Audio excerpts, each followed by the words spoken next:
Assalamualaikum warahmatullahi wabarakatuh. Pemirsa Alma Ata Channel, hari ini merupakan hari ke-14 setelah diterapkannya rapid test COVID-19. Apakah rapid test tersebut gagal atau berhasil?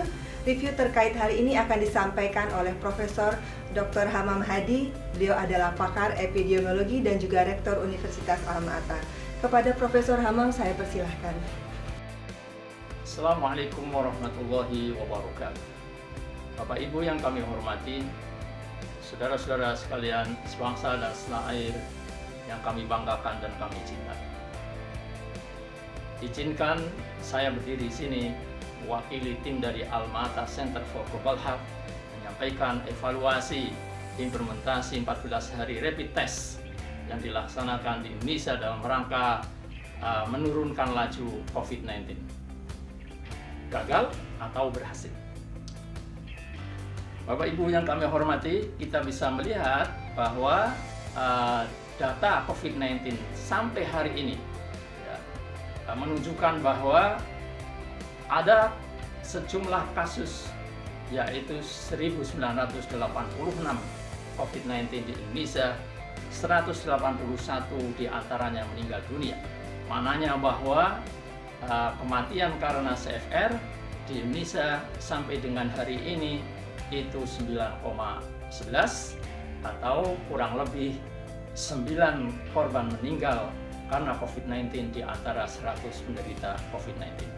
Lebih dari itu, jika kita melihat tren daripada COVID-19 di Indonesia sebagaimana yang ada di dalam data ini, kita bisa melihat pada hari ke-14, 4 April 2020, COVID-19 perharinya justru naik sampai dengan 196, dan tren ini, tren kenaikan dari COVID-19 tampaknya masih akan kita lihat pada hari-hari berikutnya. Berbeda dengan apa yang terjadi di Korea Selatan. Korea Selatan mempunyai sukses story menanggulangi COVID-19 dengan rapid test yang dilaksanakan pada tanggal 25 Februari 2020. 4 hari kemudian setelah rapid test dilaksanakan, bangsa Korea Selatan sudah bisa melihat dampak daripada intervensi berupa rapid test itu sendiri. Pada hari kelima setelah dilaksanakan rapid test, kasus baru dari COVID-19 sudah turun sangat signifikan, yaitu dari 813 per hari menjadi 586 per hari yang bisa dilihat pada tanggal 1 Maret 2020. Nah, tren yang demikian di Korea terus turun dan kita bisa melihat pada hari-hari ini jumlah kasus COVID-19 per hari sudah landai. Maknanya bahwa laju dari COVID-19 sudah bisa dikendalikan. Nah, yang terjadi di Indonesia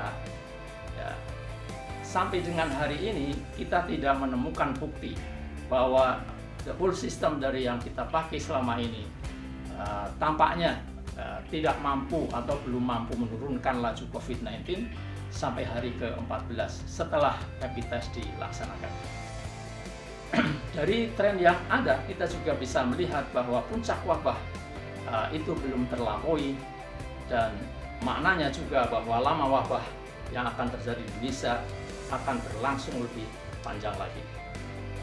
Jika kita lihat tren dari COVID-19 dari hari-hari belakangan ini sampai dengan hari ini, tampaknya akan terus meningkat, dan jika tidak ada intervensi yang lebih serius dan efektif, ada kemungkinan COVID-19 akan terus naik terus, dan pada bulan Ramadan bisa kita prediksi kasusnya akan lebih tinggi, dan mungkin puncaknya akan ditemukan pada akhir Ramadan atau awal Syawal 1440 Hijriah. Dampaknya apa yang mungkin terjadi? Ialah satu, bahwa makin banyak orang meninggal karena COVID-19 tentunya, karena makin banyaknya orang yang menderita COVID-19. Apalagi di Indonesia CFR-nya sampai dengan 9%. Dampak lainnya, makin lama juga waktu masyarakat Indonesia menderita. Menderita karena apa? Menderita karena sudah lama stay at home, work at home.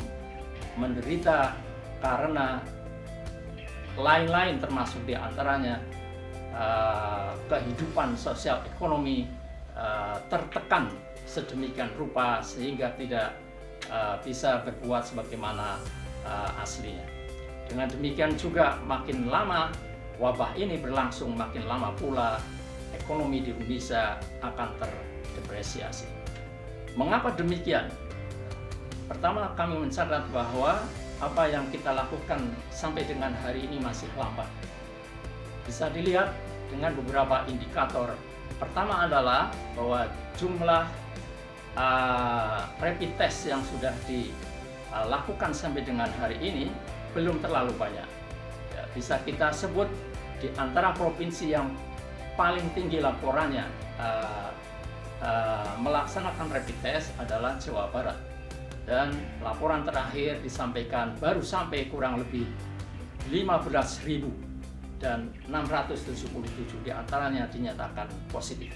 Padahal kalau kita belajar dari Korea Selatan dapat melakukan tes menggunakan rapid test 10.000 sampai dengan 15.000 per hari. Nah, kita sudah melakukan hampir 2 minggu.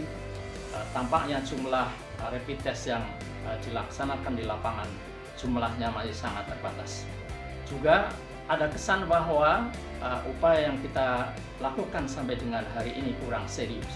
Buktinya apa? Buktinya sampai hari ini pembuat kebijakan masih selalu menggunakan kata himbauan. Tidak ada keharusan, tidak ada sanksi buat yang melanggar physical distancing ataupun melanggar keluar dari rumah. Maknanya apa? Maknanya setidaknya ODP dari pusat-pusat epicentrum jauh lebih cepat daripada apa yang dilakukan oleh kita bersama, termasuk rapid test itu sendiri. Mereka para ODP sudah pergi dari pusat-pusat COVID-19, terutama DKI Jakarta dan sekitarnya, dan mereka sudah sebagian menebarkan dan menularkan COVID-19 di kampung-kampung halamannya. Yang terakhir juga tidak kalah pentingnya bahwa rapid test yang dipakai hari ini di Indonesia tampaknya bukan solusi yang terbaik, tapi merupakan bagian dari masalah itu sendiri. Dan itu akan kita bicarakan lebih lanjut. Saran dari kami, pertama menurut saya perlu dibedakan antara takut sama prepare for the worst. Ya, kita sangat bangga bahwa masyarakat Indonesia di berbagai daerah, di kampung-kampung tampaknya sudah melakukan persiapan untuk keadaan yang lebih buruk lagi. Prepare for the worst, bukan takut, tapi prepare for the worst. Beda antara takut dengan prepare for the worst. Oleh karena itu, takut memang harus dihindari, tidak boleh terjadi. Tapi prepare for the worst adalah sesuatu yang harus kita kembangkan, kita bangun di tengah-tengah masyarakat agar masyarakat itu lebih prepare for the worst, sehingga mereka bisa melakukan langkah-langkah antisipasi yang lebih serius, lebih tegas, ya, tetapi tentunya masih memperhatikan aspek-aspek sosial, tidak melakukan stigmatisasi, tidak menghakimi orang-orang yang dinyatakan positif COVID-19 atau dicurigai menderita COVID-19. Selanjutnya, mungkin perlu dikembangkan satu kebijakan yang sensitif terhadap dynamic and the nature of the problem. Jadi, maksud saya, setiap daerah mempunyai karakteristik sendiri beda dengan daerah yang lain. Sebagai contoh, utamanya DKI Jakarta dan sekitarnya mungkin harus dipandang secara berbeda, dibedakan dengan provinsi-provinsi yang lain. Jika DKI Jakarta solely hanya DKI Jakarta dilihat satu wilayah, tidak dipertimbangkan dengan wilayah-wilayah sekitarnya, maka treatment yang akan dilakukan mungkin akan kurang efektif.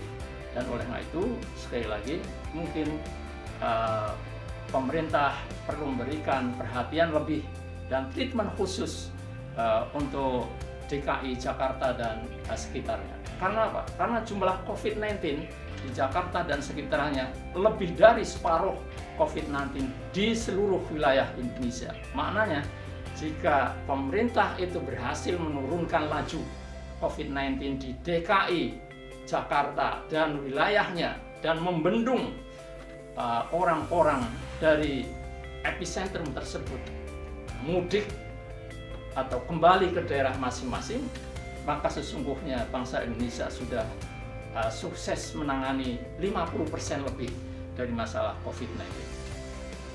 Untuk DKI Jakarta mungkin perlu dilakukan upaya-upaya yang lebih serius dan lebih tegas, batasi lebih ketat lagi keluar masuk penduduk, physical distancing harus ditegaskan, ditegakkan, ya, dan stay at home itu diperketat. Berikan sanksi jika penduduk melanggar, termasuk jika mudik tanpa diketahui oleh pihak yang berwenang, dan terus dipantau sampai ke rumahnya masing-masing. Tentunya harus ada perkecualian di dalam hal ini, seperti untuk logistik makanan, obat-obatan, perbankan, dan pelayanan publik esensial lainnya harus dikecualikan dari kebijakan stay at home, pembatasan gerak, dan sebagainya. Demikian yang bisa kami sampaikan. Mudah-mudahan sekali lagi yang kami lakukan, utamanya evaluasi terhadap kebijakan rapid test 14 hari ini, bermanfaat bagi bangsa Indonesia. Mari kita jaga kesehatan kita jaga kesehatan orang-orang di sekitar kita. Mari kita selamatkan bangsa Indonesia dari bencana COVID-19, dan salam zero corona. Assalamualaikum warahmatullahi wabarakatuh.